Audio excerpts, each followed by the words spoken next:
Charlie Kaufman's latest, Anomalisa, is a very interesting and fascinating film.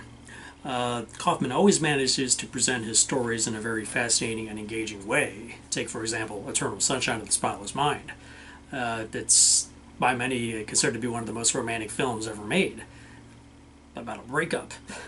But Anomalisa is quite different in the fact that it does tell an engaging story and a quite relatable drama, except it's presented in stop-motion animation. It's presented using puppets, essentially. And you gotta wonder, why tell a story with puppets? Wouldn't it just be simpler to just do it in a standard way with live-action actors?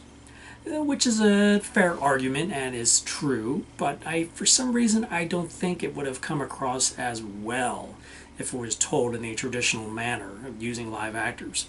I mean, take for example Hayao Miyazaki's last film, and The Wind Rises, and that one could have easily been told in a traditional manner with just actors and set pieces, but it achieves a certain level of artistry by being presented in animation, and it becomes more compelling and more engaging by the fact that it's animation and you're drawn into the drama and the words and the actors and the characters, and that's very true here with Anomalisa. Anomalisa is about a customer service rep, PR guru, Michael Stone, who's voiced by David Thewlis, who is on his way to another group seminar that to help companies get their customer service together, and it's pretty routine for him. He's married and has a kid, but he's just in a rut, and he just wants something more. He needs something more exciting, and when he gets there, he immediately tries to get in touch with other women he's been in contact with on his journeys, and he ends up meeting a couple almost PR customer service groupies, and he strikes up a relationship with one of them named Lisa, and they get involved, and hence the name he gives her, the cute name of Anomalisa. Now the drama itself is quite interesting, and you're really quite involved, but you're drawn into the stop motion animation and just amazed by the sets, and you're scratching your head wondering how much of this is actual puppets and how much of this is CGI.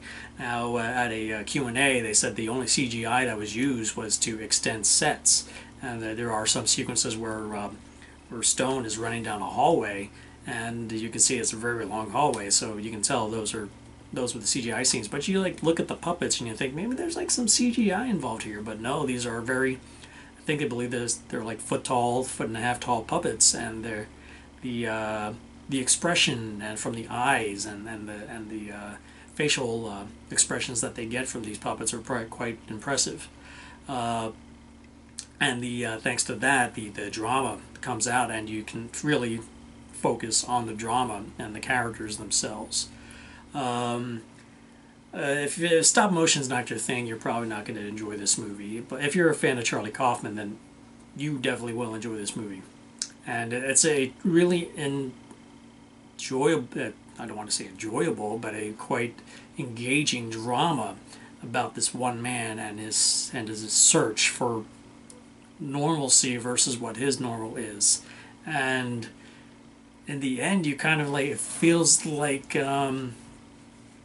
almost like a young adult, where Charlize Theron's character was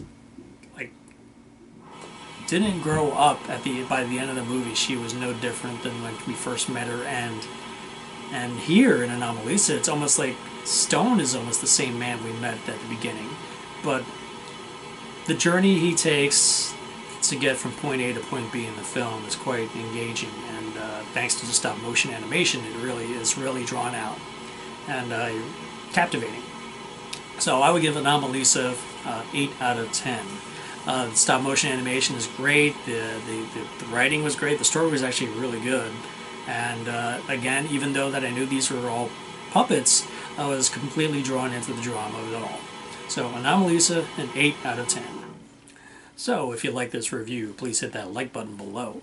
Have you heard of Anomalisa? Are you a fan of Charlie Kaufman? Were you looking forward to this one? Have you seen other stop motion movies? Please comment below and let me know. I'm quite curious to find out. If you haven't already subscribed to my channel, please do so you can stay on top of my reviews as they come in. So until next time, we'll see you at the movies.